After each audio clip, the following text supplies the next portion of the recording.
નમસ્તે ગુજરાત, સ્વાગત છે તમારું આજના સમાચારમાં। વરસાદની આગાહી ઉપર મિત્રો એક મોટા સમાચાર આવી ગયા છે। આગામી આપણને 24 કલાકની અંદર મોડી રાત્રે આપણને ભારે વરસાદ જોવા મળશે। દક્ષિણ ગુજરાતમાં 8 થી 10 ઇંચ સુધીનો વરસાદની શક્યતા છે। રેડ એલર્ટ પણ મિત્રો જાહેર કરી દેવામાં આવેલા છે, જેમાં સૌરાષ્ટ્ર પણ મિત્રો સામેલ છે અને સૌરાષ્ટ્રની અંદર આ વખતે ખાસ કરીને વધારે વરસાદ પડવાની જાહેરાત પણ મિત્રો કરી દેવામાં આવી છે।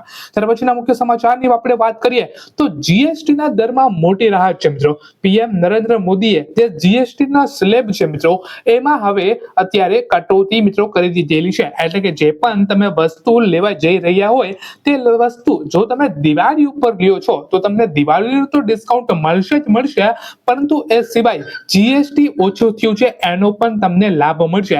એટલે કે જો તમે કાંઈ પણ ખરીદારી કરો છો હવે તો દિવાળીમાં તમને ડબલ બેનિફિટ મિત્રો થવા જઈ રહ્યા છે। ત્યાર પછીના મુખ્ય સમાચારની આપણે વાત કરીએ તો મુખ્યમંત્રીની એક મોટી જાહેરાત છે।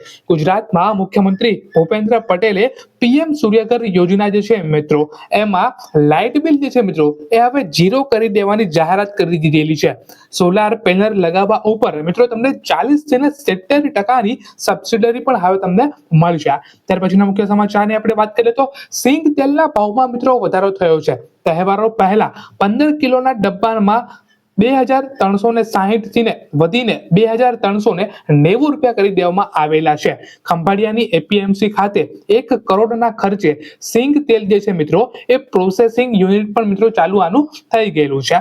ખેડૂત માટે એક નવી યોજના છે મિત્રો, મુખ્યમંત્રી પાક સંગ્રહ યોજના હેઠળ 330 ચોરસ ફૂટના જો ગોડાઉન હોય તો એમાં 50% અથવા 1 લાખ રૂપિયા સુધીની મહત્તમ તમને સબસિડી મળશે। કિસાન ક્રેડિટ કાર્ડ દ્વારા તમને 3 લાખની થી વધારીને 5 લાખની લોન પણ મિત્રો તમને અહીંયા મળશે। નેક્સ્ટ સમાચારની આપણે વાત કરીએ તો ગુજરાતની અંદર મિત્રો લોન માફીની વાતો ચાલે છે, પરંતુ લોન માફી કરતું કોઈ નથી। હવે બીજા સ્ટેપ જેમ કે તામિલનાડુ, ઝારખંડ, દિલ્હી, રાજસ્થાન મિત્રો આ બધા એવા સ્ટેટ છે જે હાલ જ અત્યારે મિત્રો આપણને 1 થી 2 લાખ રૂપિયાની લોન માફી જોવા મળે છે। શું ગુજરાતની અંદર પણ મિત્રો આપણને આ લોન માફી થતી જોવા મળવી જોઈએ કે મિત્રો ના મળવી જોઈએ? તમે મને કમેન્ટ કરી અથવા વિડીયોને લાઈક કરી અને જરૂરથી મિત્રો જણાવી દેજો। તો બસ આજના વિડીયોમાં એટલું જ, મળીએ આપણે કાલ સવારના નવા વિડીયોની સાથે, નવા સમાચારની સાથે।